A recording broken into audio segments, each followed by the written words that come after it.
When you think of Australia, what comes to mind? Perhaps giant poisonous spiders crawling around everywhere you go? How about a snake trying to see your digestive system as it hides inside of the toilet? Or maybe going on a walk to the local kangaroo boxing match? Well, imagine all of this, but much worse. Prehistoric Australia was a land ruled by giant monsters, and the skies filled with massive, deadly birds like Genyornis, whose wings could stretch over 10 feet. The land itself was harsher too. It was an unforgiving dry landscape where food was scarce, and predators like the thylacoleo, a marsupial lion, prowled at night. There was no time to relax. Even a simple walk through the forest could mean coming face to face with the megalania, a giant venomous lizard waiting to strike. And then there was Procoptodon. You know how dangerous present-day kangaroos are. One clean kick to the midsection could cause extremely devastating injury, or in some cases, even death, due to the amount of power in their legs. They also learned the ability to box and throw punches as if it were an elite-level boxer. Keep all of this in mind and try to think of an animal that could compete with a kangaroo. You can't think of many, right? Now imagine a kangaroo that leveled up and reached Super Saiyan.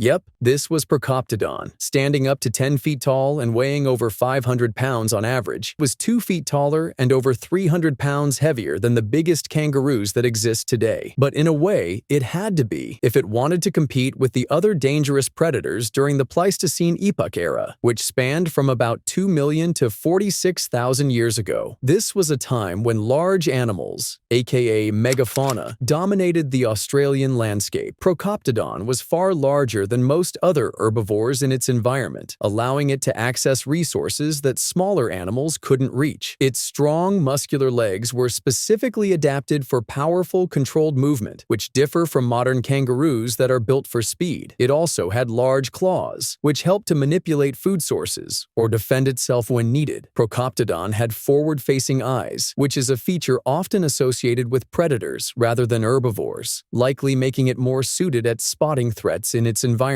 Procoptodon coexisted with megafauna, such as Diprotodon and Thylacoleo, in a complex ecosystem where each species occupied its own ecological niche, allowing for relatively balanced interactions. Diprotodon, a giant herbivorous marsupial similar to a wombat but much larger, shared the landscape with Procoptodon. Both competed for vegetation, but Procoptodon likely had the advantage of accessing higher branches and tougher vegetation. And then there was Thylacoleo, one of the most dominant predators of prehistoric Australia. This large carnivorous marsupial had powerful jaws and claws that were perfectly adapted for capturing and dismembering prey. It was an ambush predator, stalking the dense forests and open grasslands, waiting for the right moment to pounce on unsuspecting animals. Despite Procoptodon being much larger than Thylacoleo, it would not have been entirely safe. Its size would have made it difficult for the Thylacoleo to overpower it in direct combat. The primary danger to Procoptodon would have been surprise attacks, especially on younger or weaker individuals. An adult would use its defensive posture and speed to evade or fight back against the marsupial lion. Another terrifying predator that Procoptodon might have encountered was the megalania, that could grow up to 23 feet long. Megalania was an apex predator, capable of taking down large prey, and it is believed that Megalania was highly mobile and capable of running at impressive speeds. Procoptodon would likely have been too large for Megalania to bring down with a single strike, so it would have hunted smaller or weaker Procoptodon individuals. An adult Procoptodon was extremely dominant, and pretty much every predator during its time would have faced extreme challenges trying to take one of these down, and that's if it didn't decide to decapitate them with its kick. But seriously, how lethal could its kick actually be? Well, let's compare to a modern kangaroo, which already has one of the most powerful strikes in the animal kingdom, able to kick with over 850 pounds of force, strong enough to break bones, rupture organs, and even kill a human in a single blow. Now,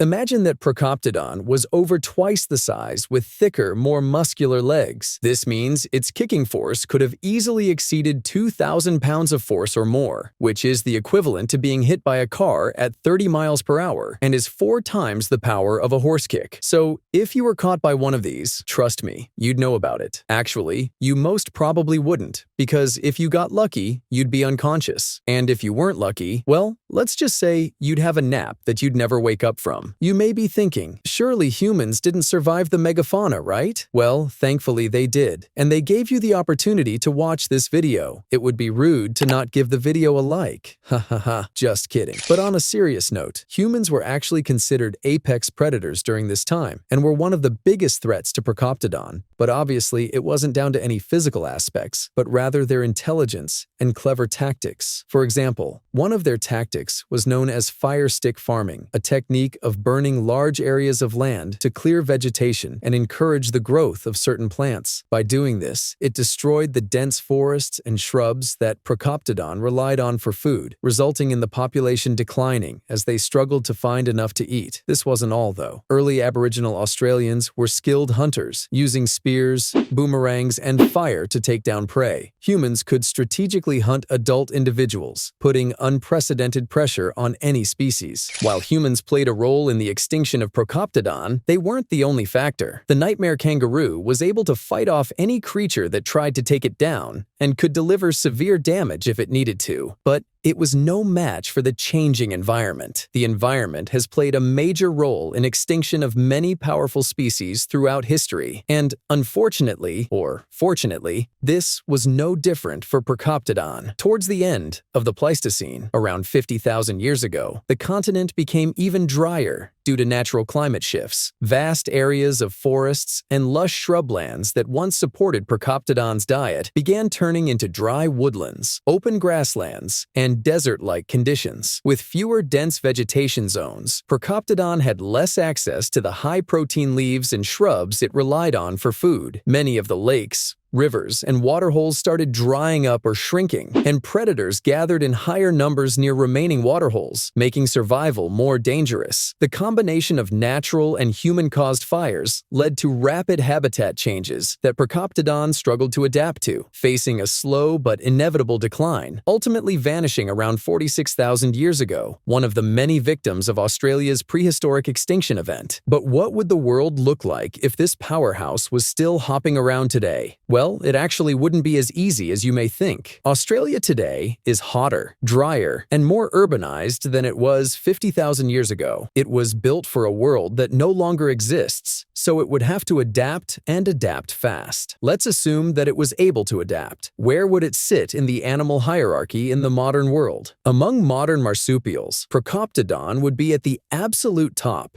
dominating the other animals. But that doesn't mean it would be completely untouchable. Even though Procoptodon was a tank, modern Australia still has large dangers and more advanced predators. Its biggest threat would be us, with even more advanced weaponry, tactics, and techniques that have been passed down through generations. And not only this, but a major megafauna killer in the modern world is cars. Kangaroos already cause thousands of road accidents every year. Now imagine something twice as big jumping into traffic. Good luck getting to work on time. Procoptodon would be one of the most powerful marsupials in modern Australia, but it would struggle against new threats that didn't exist in its time. It would completely dominate modern kangaroos and over 95% of the other animals in the modern world, bar something like a crocodile in water. The Procoptodon was one of Australia's biggest nightmares, causing chaos and mayhem to all megafauna unlucky enough to coexist with this giant. But just like most species, humans had to ruin the fun, just like they did 50,000 years ago. They must see us as the ex that won't leave you alone, and no matter what happens, they always come back.